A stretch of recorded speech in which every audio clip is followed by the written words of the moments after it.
김민석 대표가 이제 할 중요한 일 중에 하나가 이제 수도권 지지율 얘기도 한 것 같습니다. 당연하죠. 이재명 대통령의 지지율 추락이 아주 사실은 지수상으로는 아주 최악이에요, 현재까지. 보면 그렇죠. 그 리얼미터 여론조사 월요일자에 나온 걸 보면은 5주 연속 하락해 있습니다. 예. 그래서 저기 보면 파란색이거든요. 계속 하락해서 지금 43%까지 떨어졌고요. 뭐 부정평가가 54%인 건 어제 오늘의 얘기가 아니고. 데드크로스가 이미 넘었어요. 예, 그 다음에 이제 우리가 좀 더 이제 일반 민심을 표현한다고 하는 한국갤럽. 그 조사 보면 지금 말씀하신 것처럼 데드크로스가 됐어요. 저기 보십시오. 이게 지난주 금요일 발표인데 예. 44대 46. 부정이 더 높아요. 이게 한국갤럽에서는 이게 처음으로 나타났는데 제가 따져보니까 물어봤어요. 제가 AI한테 좀 찾았는데 1년 4개월 만에 나타났더군요. 그 이재명 대통령의 예. 그 데드크로스가 1년 2개월 만인데 윤석열 대통령은 뭐 2개월 만에 데드크로스가 왔고 반면에 박근혜는 1년 4개월, 문재인은 1년 7개월 해서 지금 뭐 이른바 저 문재인이나 박근혜보다는 더 빨리 왔어요. 이 데드크로스가. 결국 부동산 문제죠. 그렇죠. 일본이. 부동산 문제죠. 그렇기 때문에 이 문제를 해결하지 않으면은 그건 내년 서울시장 선거가 있게 되면 네. 만약 실패하면은 당에서 가만히 있겠어요? 책임 물지? 누구한테? 김민석 당 대표한테 묻죠. 대통령한테 묻기 어렵죠. 아, 대통령한테는 대통령 중심제에서 책임이 정부 쪽에서 있다가 하면 총리가 바뀌는 거고 예, 예. 정치적 문제가 있으면 집권 여당 대표가 바뀌는 거예요. 그렇죠. 그렇기 때문에 저는 김민석 누가 요구하지도 않았는데 김민석 내년 대표가 문제겠구만. 4월 예정된 서울시장 선거나 강릉 국회 강릉, 보궐선거에서 패배하면 내가 스스로 책임지겠다 네. 하는 것은 그만큼 문제가 되고 있는 부동산 문제를 함께 해결하겠다 하는 의지로 받아들였어요. 의원님께서는 이재명 대통령을 꽤나 많이 저는 연구도 하고 알기도 하고 또 가끔 독대도 하시죠. 예. 독대 뭐 안 해요. 아니, 아까 보니까 아니 저는요. 지역민한테 보낸 카톡 보니까 한 달 전에 독대하셨다고 쓰셨더구만. 한 달 전에 우연히 뵀는데 지역 문제로. 아니 그것은 내 지역구 사업이 지금 아주 많아요. 그래서 제가 좀 여쭤보는데 이재명 대통령이 그 말과 생각이 확 바뀌었어요. 부동산 문제에 관한 한. 그래서 그렇죠. 그걸 보시면은 그 2025년 5월 29일 제가 이제 찾아봤어요. 저기 선거 이제 몇 달 앞두고죠. 작년. 그 서초구 고속버스 터미널 앞에서 찾아봤어요. 부동산 가격이 오른다고 굳이 낮출 필요가 있냐? 세금은 국가 재정 확보에 외에 다른 제재 수단으로 사용되면 정당성을 얻기 어렵다고 하시더니 딱 1년 지났지 않습니까? 집권하고 이거 뭐 1월 25일부터 이제 시작을 했는데 대한민국은 예측 가능한 정상사회로 복귀 중인데 시장 이기는 정부도 없지만 정부 이기는 시장도 없다 해서 이제 그때부터 이 집값을 세금으로 잡는 일이 실제로 벌어졌어요. 뭐 말로 하다가 이제 세제 안으로까지 나왔는데 아니 생각이 이렇게 바뀔 수 있는 겁니까? 어떻게 해석해야 됩니까? 그러니까 제가 말씀드리잖아요. 부동산에는 왕도가 없고 역대 정권의 부동산 정책이 성공한 정부가 없어요. 그리고 국토교통부 장관들이 다 순환을 겪었죠. 그렇기 때문에 딱 세 가지 아니에요? 세 가지. 공급, 세금, 금융 이런 문제를 잘 해결해야 된다. 그래서 지금 현재 이재명 대통령이 즐겨 쓰시는 수기, 소통 과정이니까 그 결정됐을 때 당정 협의를 해서 이제 당에서도 활발하게 얘기를 해요. 그렇기 때문에 결정됐을 때 국민들이 평가를 해라.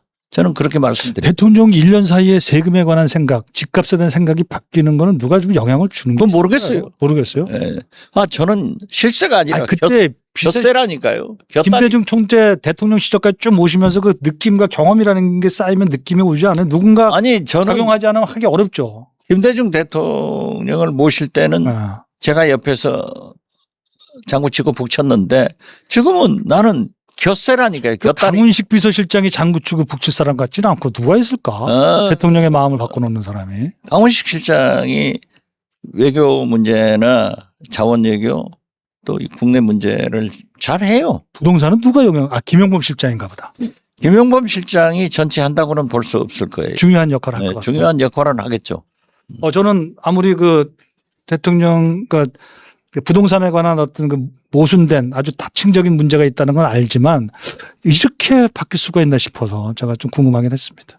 아니 그러니까 저도 대통령님을 뵙고 그 말씀을 드렸다니까요. 네. 닥치고 공급하고 김대중 대통령도 당시 그린벨트 풀어가지고 임대주택 다 지었습니다. 무조건 공급하세요. 네. 그리고 1가구 1주택 이 문제에 대해서는 좀 풀어주는. 그래서 미국처럼 보유세는 강화하더라도 거래세는 풀어버려라. 그래야 아파트가 사고 팔리죠. 맞아요. 거기에다가요. 김민석 대표가 참 이거는 참 전향적인 것 같아요. 이런 표현이 나오네. 보니까 김민석 대표 얘기가 그 비거주 1주택자 예. 보유 문제도 보유 공제를 철폐하는 것은 일종의 증여다. 아니 예. 증세다. 예. 그리고 그 임차인의 예. 퇴거 강요를 하는 효과가 있으니까 이건 좀 다시 봐야 되지 않겠냐 이랬는데 이런 건 참 이게 전향적으로 해서 이런 식의 반영이 잘 됐으면 합니다만은. 아니 그러니까 정치인들이 왜 잘나냐. 저만 하더라도요. 해남한도 진도 지역구를 이번 주에 금요일 날 내려갔다가 월요일 날 오는 네. 금기연례가 124번째예요. 한 번도 안 빠졌단 말이에요. 대단하십니다. 네. 그렇게 다니면서 그 지역 구민들과 부터 얘기를 들으니까 가장 민심을 잘 알죠. 그래서 저는 이 김민석 대표가 그렇게 지금 싸다니면서 그런 문제를 듣기 때문에 잘 하시리라고 봐요. 기대하겠습니다. 지니어스 01이라는 이름의 분. 민생 없는 개혁은 개혁이 아니다. 정치인이 자아 성취를 목적으로 개혁하면 국민들은 다친다. 이게 누구를 향해서 말하는 건지 모르겠지만 아무튼 민생이 먼저다 이거겠죠. 아, 그렇죠. 자기의 철학이나 이념보다도. 그러니까 저도 김민석 대표한테 부탁한 게 그거였어요. 화합하고 통합해서 민생으로 가자. 그리고 대통령만 무조건 따라가면 안 돼요. 아, 그건 안 되죠. 특히 부동산 증시 이런 거. 아니 글쎄 그러한 것은 당에서 국회의원들이 특히 수도권 국회의원들이 지금 눈이 시뻘게 가지고 그렇지. 그런 문제를 보고 있단 말이에요. 그러니까 당청 관계가 좋아진다. 좋아야죠. 그렇지만은 청와대에서 시키는 대로 김민석 대표가 움직인다고 하면은 그건 당이 아니라 청와대 이중되죠. 그건 안 하는 거예요. 청와대 이중대되면 안 됩니다. 안 되죠. 김민석 대표님. 저는 그렇게 봐요. 하나 여쭤볼게요. 내일 당장 서울시장 선거가 만일 있게 된다면 뭐 오세훈 시장한테는 신뢰가 되는 말씀일 수 있지만 누가 이길 것 같습니다. 아, 실례 아니에요. 그렇게 돼요. 돼요? 네. 어쨌든 그러면 누가 명동인 아저씨한테 지금 걸려서 넘어가잖아요. 그러면 지금 여론조사상 간단치 않을 것 같은데 어떻게 될 것 같아요? 아, 누가 될 것 같아요? 민주당 후보와 서울시 이제 국민의힘 후보가. 지금 현재 제가 민주당 후보가 패배할 것이다 하면은 뉴스 아니에요. 저는 뭐 뉴스메이커가- 가정을 전제로 한 건데 뭐 아니, 괜찮아요. 가족도 사실로 들리는 거예요. 어떻게 될 것 같아요? 아, 그래도 민주당이 이기죠. 글쎄. 근데 그 지금 국민의힘에서는요, 이제 잘 아시는 분이 안철수, 나경원, 그 다음에 신동욱 뭐 이런 사람들이 자천타천으로 거론이 되는데 지금 그 김민석 대표 입장에서는 누구를 제일 경계해야 됩니까? 아, 누구든지 상대방. 누구든지 공천 받으면 다 세겠죠. 그렇지만은 장동혁 대표한테 안철수, 나경원 모두 줄 서가지고 움직이는 거 보면은 그 집이 될 집이에요? 아, 아니, 장동혁 때문에 될 일도 안 된다. 안 되죠. 그게 말이 되는 정당이냐고요. 아니, 장동혁 대표 보세요. 지역위원장 싹가리 하겠대요, 이제. 싸우지 않는 사람 다 바꾼다. 앞으로 신규 모집해서도 잘 싸울 사람 하겠다. 네, 네. 그러면 자기는 잘 싸우나요? 올공에서 열심히 하던데요. 그 사람들도 올공 많이 가서 하는 모이더라고. 것이 그 말이 돼요? 그리고 그런다 하면은 대통령 골프 친 사람들부터 전부 제명시켜야죠. 그래서 여기는 안 돼요. 그 개별 경쟁력보다는 장동혁 체제의 경쟁력 때문에 어렵다. 그렇죠. 아, 그리고 거기에서 이진수 의원 같은 5.18을. 어떻게 그렇게 할 수 있어요? 그 징계를 못 한다는 것 아니에요. 징계를 지금 안 하려고 하는 것 같아요. 그렇죠. 근데 다른 분들 4명인가 뭐 조경태라든가 그렇죠. 뭐 한동훈 도왔다는 사람. 진종호 이런 사람들은 뭐 가차 없이 지금 그 밀어붙이고 있는 것 같은데 예. 장동혁의 저울이 좀 그러니까- 왔다 갔다 합니까? 예. 그러니까 장동혁 대표한테 이걸 가지고 자기 리더십이 바닥 서는 거 아니에요. 안철수, 나경원 다 조금 반대 세력 하다가 지금 딱 붙어가지고 뭐 대표를 할지 서울시장을 할지 모르지만은 이런 정당 안 돼요. 그러면 안 되지. 그 장동혁 체제가 있는 한 뭐 부동산 문제든 그 서울시 여론 문제든 아무리 악화돼도 이길 수 있을 것 같다 이런 느낌이십니까? 저는요. 장동혁 대표가 우리 민주당원 아닌가? 우리 민주당에서 파견 보낸 사람 아닌가? 이렇게 생각한다니까요. 누가 그랬어요? 누가 파견했습니까? 글쎄요. 대표님 아니시고? 나는 모르죠. 그 부동산 문제 하나 더 여쭤보면 이제 뭐 부동산 나 전문가 아니에요. 아니 그 정치적인 얘기입니다. 네. 용산공원 있잖아요. 여기가 지금 저희가 있는 스튜디오 용산인데 사실 용산공원은 아시다시피 국민의 엄청난 사랑을 받아요. 저도 거기만 가면 뭐 눈이 환하게 트이는데 어떻습니까? 그 용산공원을 저렇게 주택단지로 바꿔야 됩니까? 제가 용산공원에 아파트 짓는 것은 저도 반대합니다. 네.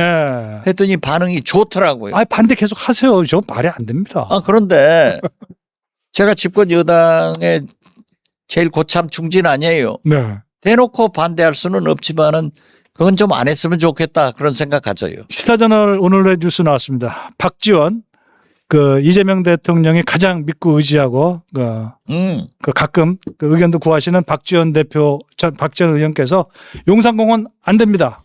주택단지 하지 마세요. 이렇게 말씀하셔서 시사전에서 그렇게 보도하면은 차기 공천에 박지원이 탈락한다는 것만은 사실. 그럼 민주당 망합니다. 근데 말이죠. 말 나온 김에 저는 이제 어떻게 보세요? 이재명 대통령과 오세훈 시장이 적어도 이 서울시 이 문제를 좀 허심탄회하게 얘기할 수 있는 기회를 따로 좀 가지면 어떨까 이런 생각이 좀 드는데 뭐 굉장히 신경전을 벌이는 거 재미없지 않아요? 예.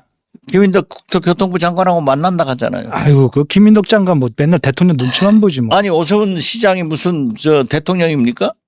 아니 서울시 문제는 그 오세훈 상의할 만하지 시장도 않나 싶어서. 예. 자기가 싸울 곳은 법정이에요.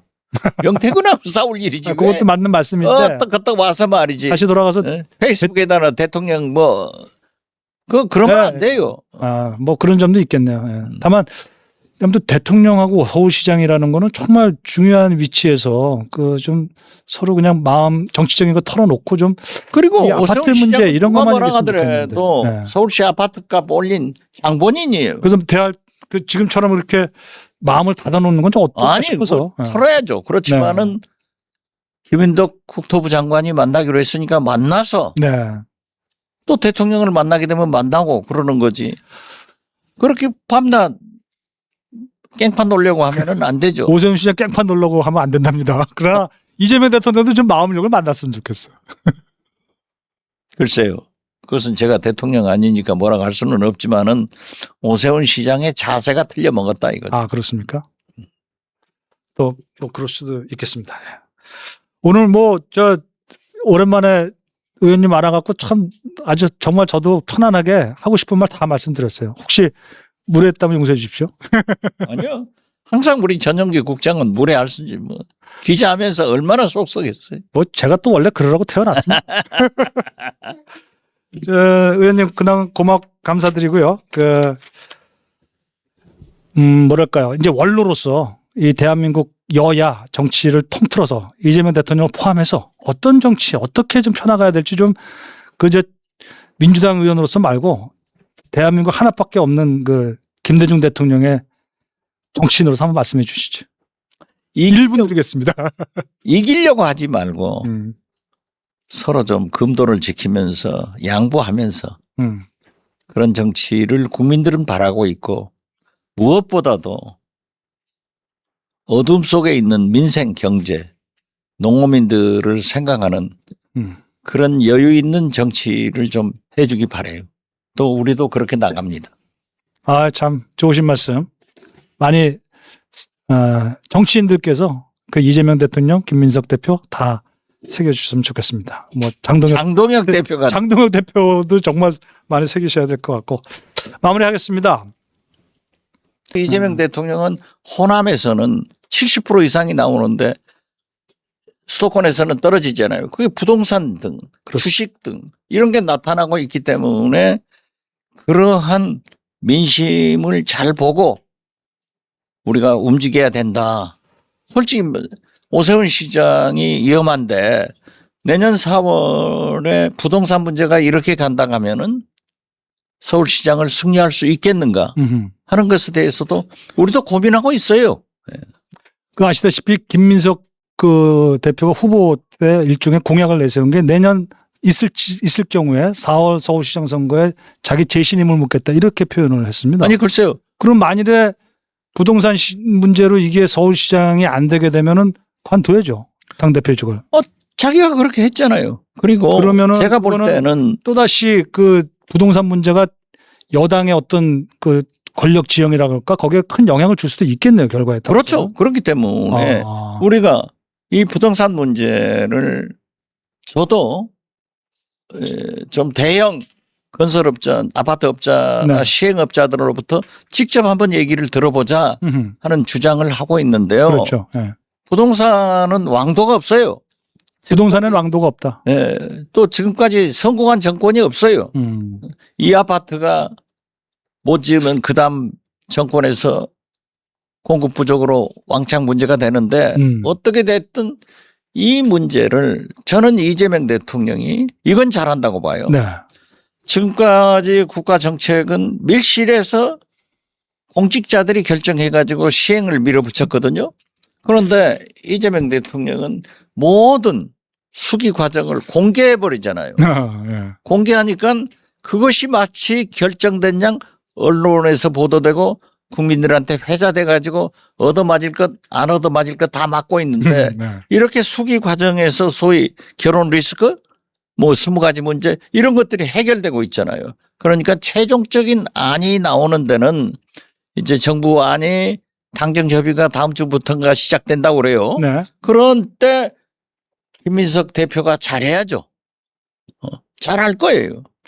의원님, 그 정성호 장관도 관둔다 그러고 또 사실 계속 질문이 여기 나오고 있어요. 김용범 좀 자를 수 없냐?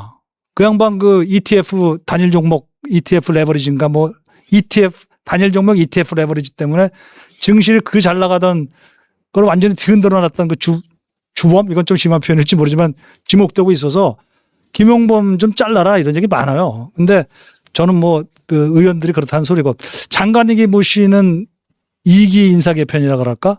이런 것들 어떻게 지금 시기나 내용은 어떻게 보십니까? 뭐 곧 있을 것이다. 그렇습니까? 그런 얘기는 들리지만은 구체적으로 하마평 같은 것은 없고요. 김용범 정책실장은 대단히 유능한 분입니다. 그렇습니까? 그리고 사실상 주가 문제나 이 반도체 투자 문제 같은 것을 아주 잘 처리하시는 분이기 때문에 네. 레버리지 ETF 책임이 그분한테만 있는가 해서 저는 대통령 곁에서 더 모시는 것이 국가를 위해서나 우리 경제를 위해서나 주식시장을 위해서 좋다 그렇게 생각합니다. 근데 아시겠지만 대통령이 뭘 하려고 그러면 관료 출신들은 좀 신중하게 이런 문제도 있고 저런 문제도 있고 이런 위험 요인을 제공하는 것도 중요하지 않습니까? 근데 그렇죠. 김 실장님의 그 드러난 모습만 보면 오히려 그걸 또 막 더 크게 부풀려서 끌고 가는 것 같은 위험한 느낌이 들어서. 아니 그러니까 오히려 얼마나 좋죠. 좋아요. 아니 대통령 위험해질 수 있죠. 과감하게 반도체 같은 것을 투자를 하고 새로운 세상을 만들었잖아요. 그건 그렇긴 하죠. 그렇죠. 이재용 최태원 회장이 흔쾌하게 오케이 한 거예요. 그런 것으로 알고 있고 그렇게 하고 있잖아요. 장관님 잘 아시잖아요. 아니 제가 만났어요. 누구를? 아니 뭐 이재용 최태원 회장을 만났다는 게 아니라 삼성이나 SK 사람들 만나면은 자기들 만났군요. 저는 이제 광주보다 해남이 더 좋다. 해남 소나시도로 와라 했더니 광주로 간다는 것을 확정적으로 하고 네. 삼성전자 같은 데서는 자기들은 이제 광주가 홈베이스다. 이렇게까지도 얘기하더라고요. 이제 다시 돌아가서요. 이재명 대통령이 뭐 개헌 얘기 없었다고 하지만 본인이 사실은 8월 14일인가 글을 쓰셨어요. X에 X SNS에 본인이 대통령께서 스스로 쓴 거 아닙니까? 개헌을 위해 대통령 임기 단축이 필요하다면 이를 수용할 수 있다는 것이 2022년 대선 당시 저의 공식 입장이고 그건 지금도 마찬가지다. 이렇게 얘기를 했는데 이런 얘기를 이제 그동안 나왔던 그 야당 의원들이 골프 치고 이런 것 때문에 개헌을 또 무슨 이상한 그 연임 개헌하는 거 아니냐 그런 거에 우려가 있으니까 저렇게 한 건데 그죠? 예. 그런데 아니 예. 그러니까 대통령께서 협치를 하라고 국민들이 언론에서 요구하면서 네네. 야당 중진들하고 골프 친 것을 높이 평가해야지. 아, 그 높이 평가하죠. 그 네. 자체는. 예. 그분들이 나와서 개헌 얘기를 하시는데 잘못 와전되니까 대통령께서 직접 저런 글을 쓰신 것 아닌가 저는 그렇게 봐요. 예, 그런 것 같습니다. 그리고 제가 만나본 이재명 대통령도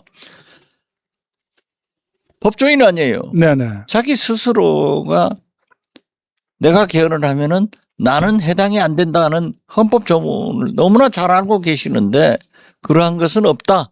저는 그렇게 이왕 그것을 쓰실 예. 강훈식 비서실장도 그렇습니다. 국민들한테 밝혔지 않냐. 저는 그걸 상기합니다. 이왕 저 쓰시는 김에 본인 글로 혹은 본인 직접 발언으로 내가 더 이상 또 한 번의 대통령을 하는 일은 없을 것이다. 이렇게 좀 더 세게 좀 의지 표명형으로 아니 그런데 이렇게 말씀을 해주신 대통령이 건 언제 한다고 아쉽습니다. 그랬어요? 예. 그 끌려다니면은요. 한없이 끌려다녀요. 지금 너무나 듣고 싶어하는 말이 그거거든요. 사람. 아니죠. 아니 기자 했으니까. 옛날에 얼마나 끌고 가려고요. 거기에 끌려가지 않는 것도 정치예요. 그리고 그러한 문제가 전혀 하신 말씀이 아닌데 자기들이 해놓고 대통령보다 해라. 그럼 모든 것을 다 대통령이 그렇게 끌려다녀야 됩니까? 저는 그건 아니라고 생각해요. 이재명 대통령 이제 이거는 우리 과거의 어떤 아픈 정치 역사 때문에 그럴 수도 있겠습니다만 대통령 권력자가 장기 집권을 하기 위해서 때로는 개헌을 하기도 하고요. 그죠? 이승만이나 박정희 대통령 같은 사람 유신헌법 같은 거 혹은 정계 개편을 하기도 하고 뭐 3당 합당 같은 경우 혹은 뭐 집권을 위해서긴 하지만 이제 그 정치 세력 연합을 하기도 하고 뭐 이런 일이 벌어지는데 그게 예. 진보 정권에는 없었어요. 그런 짓 해먹는 보수 정권을 규탄해내야지. 진보 정권 이재명 대통령도 그럴 것이다. 이건 편견 아니에요? 근데 물론 그럴 수 있죠. 그런데 유시민 작가는 정계 개편을 할 것이다. 이렇게 딱 찍고 들어온 적이 그것은- 있었어요. 예. 그래서 제가 얘기한 거 아니에요. 제가 유시민 작가하고 보통 서로 가까운 사이인데 네. 아니 그분이 그런 글을 썼는데 저는 진짜 어안이 벙벙하더라고요. 왜 이런 얘기를 하는가. 저는 그럴듯하다는 생각도 했는데. 네, 그래서 제가 밤에 잠을 못 잤어요. 꼭 잠 못 자셨어요? 이 말을 해야 되는가 하다가 새벽 3시 반, 4시쯤까지 못 자다가 글을 올렸죠. 그렇군요. 예. 아니 유 작가 당신은 진보 지식인인데 왜 우리를 흔들어 가지고 내란 세력을 돕고 있느냐. 과거에 유 작가가 김대중 후보 때 조순 보수 후보를 지지하면서 필패론도 주장했고 1, 2년 되니까는 하야를 주장했고 마지막에는 결재도 못한다 하는 온갖 비난을 했는데 그러면 안 된다. 네.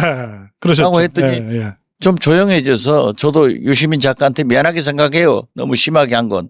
그렇지만은 아닌 것을 가지고 그렇게 뒤집어 씌우면 안 되죠. 권력의 속내는 사실 또 가봐야 하는 측면도 있죠. 예. 예? 우리 풍림 화사님이라는 분이 올려주신 댓글은요. 형님이라고 하시네요. 박지원 형님 인간적으로 좋게 생각합니다. 당의 이익보다 장기적인 국익을 위해 마지막 불꽃을 태워주십시오. 역사책에 쓰일 것입니다. 이런 좋은 말씀도 주셨습니다. 그거 제일 좋습니다. 마지막까지 제가 열심히 할게요. 그리고 제가 지금 뭘 바라겠어요. 사실 권력이라는 게 진보 속성이라는 게 진보든 보수든 자기 속성이 있는 건 사실 아닙니까? 그렇죠. 그래서 그 권력이 개헌이라는 혹은 다른 더 좋은 명분을 내세워서 그 예를 들어 야당의 그 개헌 저지선이라는 게 백석 아니겠습니까? 그걸 무너뜨리면서 어떤 자신의 그 세력을 크게 키우려는 그런 욕망이 있을 수 있다고 봅니다. 있죠. 이재명 대통령은 전혀 없습니까? 정치인이 욕심이 없다고 욕망이 없다고 하면은 자격이 없어요. 예, 예. 그렇지만은 저는 현실적으로 정치인은 현실적으로 봐요. 예, 예. 그래서 김대중 대통령이 정치나 인생은 어제도 중요하지만 오늘이 제일 중요하다. 아하. 어제 잘한 것을 자랑하면은 감사패 하나만 주면 되는 건데 오늘 잘해야 내일 또 잘할 수 있는 거다. 이렇게 말씀하셨는데 자기들이 그러한 짓을 해가지고 나라를 일꼴로 만든 사람들이 이재명 당신도 똑같을 거다. 이건 아니죠. 그래서 저는 최소한 네. 진보 정권 대통령들이 그렇게 했느냐? 안 했잖아요. 이승만, 박정희, 전두환 다 보수 정권들이 그런 짓을 하다가 국민들한테 또 윤석열만 하더라도 어떻게 21세기 대명천지에 구테타를 생각합니까? 이 사람들은 하잖아요. 그래서 이재명도 하는가? 이재명 안 한다. 그리고요. 지금 보십시오. 안 한다는 거는 이제 예측을 하시는 할 거죠. 수가 없어요. 가봐야 알죠, 그거야. 할 수가 없어요. 그래서 지금 현재 더더욱이 그런 걱정을 계속 던지는 의석이 거죠. 방금 말씀했잖아요. 야당이 100석. 네. 그런데 의석이 우리가 진보 의석들을 다 합치더라도 한 10석을 가져와야 돼요. 그렇죠. 그런데 저쪽에서 우리한테 10석 가져올 수 있을까요? 그렇게 그다음에 되지 않길 바랍니다. 예. 또 그러한 것이 있다가 하면은 진보 의원들도 나 못하겠다 하는 사람들이 나오는 거예요. 그럴 수도 있겠군요. 과거도 보면은 내부에서, 내부 네. 세력에서. 과거도 보면은 검찰 같은 곳에서 비리를 잡아가지고 너 구속하고 죽인다, 의원직 뗀다 하면은 넘어갔던 경우가 그렇지. 있어요. 그런 적 있죠. 그렇지만 그런 것을 지금 현재 못 하잖아요. 그래서 그렇게 지나치게 자기들이 하던 짓을 이재명 대통령도 할 것이다. 그런 건 생각하지 마라 이거죠. 맞습니다. 대표 장관님, 의원님, 정청래는 졌지만 정청래 세력은 다시 살아났다. 이런 분석도 가능해요. 아니 그런데 네. 그 말도 네, 새로운 민주당 체제에서 말이죠. 아니 제가 그 말도 해서 바로 그랬어요. 네. 꼬리표 붙이지 마라. 누가 정청래 의원한테 네. 졌으면 깨끗하게 진 거고 사실 이번 할 말은 하겠다 또 그랬어요. 어저께 할 말은 하겠다 이제. 할 말 해야죠. 네. 그것은 민주정치니까 좋아요. 그렇지만은 해가 되는 일은 하지 마라. 우리가 싸워서 내란 세력한테 득이 되는 그러한 일은 하지 말아야 된다 이거예요. 그래서 이번에 정청래 세력이라고 할까 좀 심상치는 않습니까? 심상치 않죠. 네? 제가 처음부터 최민희 의원도 앞장서고 말이죠 지금. 수석 최고. 최민희 의원도 오랫동안 민주주의 언론운동을 한 사람인데 네. 절대 우리가 싸워서 내란 세력한테 득되는 일은 절대 안 하실 분이에요. 네. 그리고 만약에 그러한 일을 하면은 제가 끈끈이 나서서 그건 안 된다라고 예. 기울부장 노릇을 할 거예요. 역시 기울부장은 박 의원님밖에 없죠. 그렇죠. 저밖에 없죠. 그리고 보십시오. 과거에 정청래 제가 그 얘기를 했어요. 호남을 가니까 내가 호남에 있으니까 매주 내려가니까 이재명 대통령에 대한 지지가 김민석으로 이어진 거예요. 이재명의 지지가 김민석으로. 그렇죠. 네. 그러니까 이번 전당대회는 이재명 대통령에 대한 신임 투표다. 그래서 저는 이재명의 승리이고 함께 발을 맞춘 김민석의 승리다 했지만은 얼마나 보세요. 서울 경기에서 여론조사에서는 정청래가 정청래가 이겼지 않습니까? 그리고 서울 경기 수도권. 최고위원 이건 친청 소위 셋 친명 둘 네. 얼마나 황금불안이에요. 김민석 대표가 독주하지 마라 그런 거예요. 근데 서울 경기 부분에 일종의 민심인데요. 당신보다는 그거는 좀 잘 새겨봐야 될 대목은 있는 것 같습니다. 왜냐하면 그게 이제 이재명 정청래 김민석에 대한 어떤 선택인데 그 정도가 이건 이재명 대통령에 대한 어떤 제어 이런 부분도 있는 것 같거든요. 그렇죠. 트럼프 대통령, 미국 대통령의 발언 파장이 지금 큰데 두 가지면은 물론 다 있는 것 같습니다.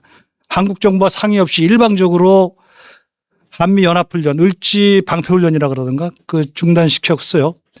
그 열흘간의 훈련을 나흘로 중단됐죠. 예, 그리고 더 나아가서는 이재명 대통령과의 그 전화 내용을 또 상세히 공개를 해갖고 본인의 그 불편한 심정, 대통령에 대한 불편한 심정을 여과 없이 드러내서 이게 뭔지 지금 이런 게 일파만파 커지는 것 같습니다. 한번 트럼프 대통령 얘기 좀 들어보시고 말씀하시죠. When I called recently the president of South Korea, who I like, I think he's very nice actually, but I called him, I said, would you like to give us a little hand? We don't need help with Iran, but if you'd like, give us a hand with Iran. He said, no thanks. And I said, wait a minute, we have 39,000 soldiers over there guarding you from Kim Jong-un, your next door neighbor, and you're not going to help us on a very easy military operation in Iran? That's strange. No, we'd rather not get involved. I say, well. 다른 국가들도 우리를 돕지 않으려고 하면 우리도 그런 국가들을 도울 수 없는 거 아닌가. 한국도 뭐 예외는 아니다. 이런 얘기를 했는데 저는 박 실장님, 박 의원님 또 뉴욕에서 오랫동안 젊은 시절을 보내셨는데 누구보다 미국을 잘 아시고 뭐 거기다 국정원장까지 지내셨는데 아무리 봐도 한미 동맹 관계 지금 흔들리고 있다는 걱정이 많습니다. 어떻게 현재 상황을 진단하십니까? 우리 전영기 국장은 본래 좀 보수적이잖아요. 그렇지 않아요. 저는 그래가지고 인간의 본성을 중시할 뿐입니다. 김대중 대통령 청와대 출입할 때도 그런 골치 아픈 질문을 많이 하신 분인데 제가 볼 때는 대한민국 국정원장을 역임한 사람으로서 네. 한미 동맹 이상 없다. 이상 없다. 그렇습니다. 완전히 이상 없어요? 완전히 이상 없을 리는 없죠. 국가가 아닌데. 예. 그리고 특히 이재명 대통령께서 실용 외교를 앞세워 가지고 미국의 외교는 사실 우리나라의 예. 대한 외교의 가장 큰 것은 한일 관계가 좋아져 가지고 한미일 동맹으로 그렇죠. 대만을 지원하고 중국을 견제하자는 것 아니에요? 뭐 그렇습니다만. 그런데 우리 문재인 정부까지 진보 정권까지는 그걸 안 했죠. 한미일 군사 훈련도 안 했어요. 저한테 얼마나 많은 제가 국정원장 할 때 미국 분들이 와서 성김 대사도 그걸 요구했지만은 안 된다 했는데 윤석열 정권에서 그걸 풀었잖아요. 그리고 이재명 대통령이 실용 외교라는 이어갔죠. 명분으로 넘어갔어요. 타고 갔어요. 그렇기 때문에 아주 참 잘 됐는데 지금 이상 없습니다. 좋습니다. 잠깐 장관님 나오시니까 또 아주 상당히 반갑다는 댓글이 있어서 한번 읽어드리죠. 안녕하세요. 반갑습니다. 오늘 빅샷 내용 기대하고 있습니다. 은하수님, 그 다음에 수님, 전영기 앵커님, 박지원 국회의원님 반갑습니다. 올바른 말씀해 주세요. 예, 꼭 그렇게 하겠습니다. 박 의원님 언제나 응원합니다. 팬이 역시 상당하십니다. 바로 이어서 오늘자 뉴욕타임스 기사를 저는 아침에서 우연히 읽었는데 요게 지금 제가 이제 종종 구독하면서 종종 읽는 건데 예. 뉴욕타임스 인터내셔널판 일면 기사예요. 한번 보시죠, 저게. 그래서 우크라이나 파워풀 유툴 이거 기사가 아니라 오른쪽에 있는 사이드 기사인데요. 트럼프 sets sights on the old nuclear challenge 이렇게 되는 게 내용이 뭐냐면요. 트럼프 다시 오래된 핵 문제를 겨냥하다. 이란 문제에서 진전이 없자 북한과 대화를 재개하려 한다 이건데요. 내용을 보면 참 재밌어요. 잠깐 소개해드리면 한국의 이재명 대통령이 지난 6월 트럼프가 김정은과 대화하기를 원하는 것으로 보인다라고 말을 했다. 트럼프가 이란 전쟁에 참전하기를 거부한 한국 정부를 벌 주려는 것 같다.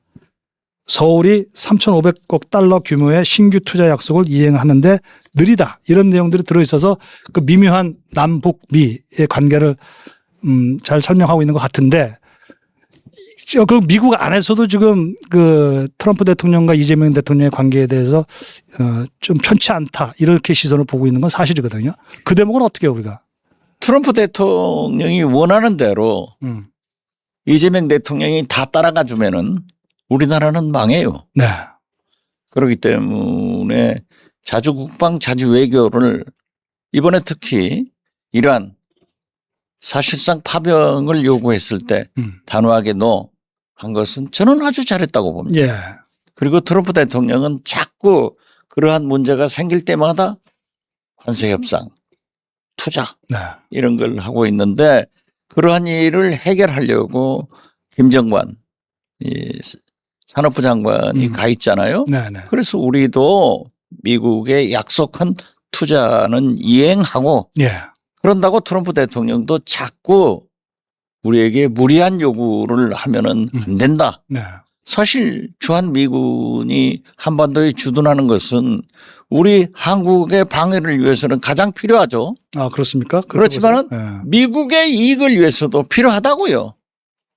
그렇기 때문에 주한미군을 우리 대한민국에 주둔하는 것은 물론 제1차적 목표는 우리 대한민국의 국토 방위에 네. 도움을 주는 것도 사실이지만은 미국의 국익을 위해서도 필요하기 때문에 너무 좀 지나치게 트럼프 대통령이 압박하면 안 된다. 저는 그렇게 봐요. 예, 그거 뭐 일리 있는 말씀이신데 사실 또 냉정하게 이것도 현실인 것 같습니다. 사실 한미 군사훈련, 군사연합훈련을 이거 안 한 거나 중지한다는 건 국민들한테 많은 걱정을 주는 건 사실이거든요.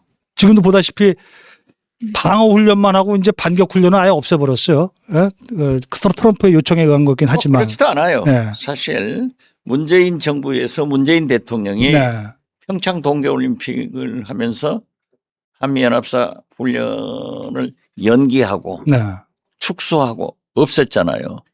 그게 한 4번 그러한 경험이 있었는데 이번에 트럼프 대통령이 제가 볼 때는 제가 6.15 특사나 그 후 평양을 다니면서 보면은 평양의 지도자들은 엄청나게 한미연합사 훈련에 대해서 거부 반응을 예. 노골적으로 표현해요. 네, 네. 그런데 그것을 잘 아는 트럼프 대통령이 김정은과 북미 정상회담을 위해서 일방적으로 축소했지 않는가. 예. 그렇기 때문에 미 국방장관 헤그서스도 모르고 아무도 몰랐다는 것도 아니에요. 그리고 브론슨 주한미군 사령관도 안규백 장관을 갑자기 방문해서 이제 알았다 네. 하고 통보를 한 것을 보면은 트럼프 대통령의 특유의 승부사 정신으로 즉흥적인 또는 김정은과 사전에 얘기해서 이러한 결정을 했다. 저는 잘 됐다고 봅니다. 뭐 잘 됐다고 보진 않아요. 왜냐하면 아니 제가 뭐 당연히 장관님 모셔놓고 내가 토론할 그런 의도는 아닌데 이런 측면도 있잖아요. 김정은이라는 사람은 자기가 제일 원하는 거 한미훈련 축소하고 중지시키는 거 얻어놓고 그리고 지금은 세계에서 누가 보더라도 핵 보유국처럼 딱 행사할 정도로 얼마나 많은 그 핵 무기를 개발해서 우리를 위협하고 있습니까? 그렇죠. 그게 그렇지만은 군사훈련도 그렇지만은 한미연합 군사훈련도 놓치고 북핵 그 개발도 놓치고 우리가 얻은 게 뭐냐 이런 질문에 대한 답은 위정자들이 좀 해야 될 것 같아요. 그렇지만 네. 트럼프는 실질적으로 그 실용 얘기를 하잖아요. 네, 네. 그렇기 때문에 일제 북한 핵 보유를 사실상 인정했어요. 네. 물론 했어요. 네. 인도나 파키스탄처럼 공인을 한 것은 아니에요. 네. 그렇지만 핵 보유국이다. 그 대신 모라토리움 동결로 한 등급 올라가서 북한이 NPT에 가입해서 IAEA 핵 사찰을 받는다고 하면은 북한의 핵 기술이 증진되지 않고 핵 시설이 커지지 않고 제일 중요한 것은 미국 전 세계가 염려하는 핵 확산 예. 기술 수출을 못 하거든요. 그러니까 북한이. 저도 방송에서 그 방법이 제일 좋다. 그런 얘기를 했고 정동영 우리 통일부 장관도 그런 의사를 표명하던데 어떻게 됐든 북한 핵은 자기들이 가지고 있는 건 사실이에요. 가지고 없다. 당신들 없다. 이건 아니에요. 그래서 보유를 사실상 인정하고 모라토리움 동결로 올라가서 보다 실리적인 방법을 택하는 것이 트럼프 외교이기 때문에 저는 그러한 것을 위해서도 반드시 북미 정상회담이 이번 또 김정은으로서는 사실 싱가포르 회담에서 많은 것을 얻었는데 예. 결정을 할 수 있는 베트남 하노이 하노이에서 회담에서 노딜. 노딜 소위 트럼프 대통령한테 싸대기 하나 맞고 왔잖아요. 영변 핵 갖고는 안 되겠다. 다른 거 다시 포함해서 빼라. 다 빼라 이렇게. 그러니까 그때는 트럼프가 굉장히 강력하게 요구를 했는데 그렇죠. 왜 이렇게 오늘은 그렇지만은 물러진 거예요, 도대체 예. 트럼프 대통령이. 북한은 힘이 있어요. 핵을 가지고 있으니까. 그래서 지금까지 고난의 세월을 보냈는데 네. 보십시오. 우크라이나 전쟁이 발발되니까 북한이 파병해가지고 마치 박정희 대통령이 월남 파병을 해서 경제 중흥을 이루듯 북한이 그러한 길을 지금 가고 있다고요. 얼마나 두렵습니까, 우리는. 그 박정희의 길을 가고 있는데 저는 트럼프 대통령이 그러한 길을 해결할 수 있다고 봐요. 제가 만나본 김정일, 예. 김정은 이 두 북한 지도자는 유훈 통치를 해요. 네. 김일성, 김정일로부터 받은 유훈을 김정은 위원장은 하고 있는데 그 김정일 위원장이 저에게 강력하게 얘기하는 것은 첫째도 미국, 두 번째도 미국이에요. 즉 김일성 주석으로부터 미국과 관계 개선을 해서 외교 관계를 맺어가지고 네. 체제를 보장받아라. 음. 미국과 관계 개선을 해서 경제 제재, 즉 생션의 해제를 통해서 예. 경제를 발전시켜라. 그래서 그 인민들에게 이 밥에 고깃국을 먹여라. 네. 그런데 지금 현재까지 3대가 내려왔지만 그건 잘 안 되고 있어요. 예. 이 밥에 고깃밥 먹는 거 실패했습니다. 그렇죠. 그렇기 때문에 그런데 지금 현재는 우크라이나 파병해가지고 북한이 생필품도 식량도 에너지도 2% 부족했던 미사일 ICBM도 아주 잘 발전됐어요. 그렇지만은 제가 볼 때는 김정은이 러시아만 가지고는 이제 우크라이나 종전되면 안 되니까 미국을 향하고 있어요. 그렇겠네요. 예. 그리고 미국을 향할 때는 항상 중국에서 나섭니다. 그렇기 때문에 작년부터 저는 그 얘기를 했는데 김정은이 전승절에 베이징을 방문해서 시진핑 아련하고 왔고 또 금년에도 계속 중국 고위층과 북한 고위층들이 왕래를 했잖아요. 네. 그래서 저는 지금 현재 김정은은 트럼프 대통령한테 한번 만나야겠다. 그래야 자기도 어떤 살 구멍을 찾는다 이런 것이 와 있고 트럼프도 지금 현재 자기 이란 뭐 여러 가지로 다 실패하고 있기 때문에 11월 중간선거를 위해서는 이란 핵도 네. 해결되지 않았으면은 북한이라도 해결할 수 있다. 이걸 보여주기 위해서 급속도로 가까워지고 있고 그런 의미에서 문재인 대통령이 한미연합사 훈련을 연기하고 축소하고 없애가지고 평창 동계올림픽을 성공시키고 남북 북미 그렇죠. 정상회담을 네, 네. 이끌어내듯 트럼프도 그렇게 하고 있다. 저는 잘하고 있다고 봐요. 예, 좋습니다. 근데 하나만 또 다른 재미있는 것도 여쭙 게 많지만 딱 하나만 짧게 좀 여쭤볼게요. 결국은 그 북한한테는 이렇게 해주고 또 미국으로부터는 버림받고 예를 들어 그런 그 트라우마 같은 게 일부 이게 마음적 지푸 속에 있는 거거든요. 우리 한국 사람들한테는 지금 보시다시피 김정은은 행복하잖아요. 한미훈련 중단됐으니까. 미국은 우리 이재명 대통령한테 뭐 이제 나 너희들 돕지 않을 수도 있어 이러면서 퉁치고 말 한마디 하고 나갔는데 그건 그 걱정에 대해서는 그냥 뭔가 설명이 있어요. 던진 말이지 그렇게 되지 그건 어떻게 알아요? 않는다니까요. 그냥 던진 말인지 아니에요. 그건 두고 보세요. 이른바 장관님도 한미가 국정원장 때 아시겠지만 갈등이 있었지만 통미복남이라는 게 재현될까 봐. 아니 그 걱정은 통미복남 네. 우리가 쓴 용어인데 그건 당연하죠. 그거는. 네. 그건 이제 우리가 쓴 그 질문은 용어인데 당연하죠. 예. 우리가 쓴 용어인데 그렇게 했다 하더라도 한미 관계가 깨져본 역사가 없어요. 그건 가봐야 알죠. 모르죠. 네. 그렇지 않아요. 예. 그리고 북한이 아무리 미국과 가까워져도 우리가 미국하고 더 가깝지 그런 것은 염려할 필요 없다. 저는 그렇게 봐요. 네, 감사합니다. 오늘 사실 본의 아니게 제가 논쟁은 결코 하고 싶지는 않았어요. 근데 제가 이렇게 말하는 것은 우리 대표님 의원님 아시겠지만 이런 걱정을 하는 사람이 꽤 있다는 거 저는 전달하기 위해서. 네. 한미 동맹에 전혀 걱정하실 필요가 없다. 네.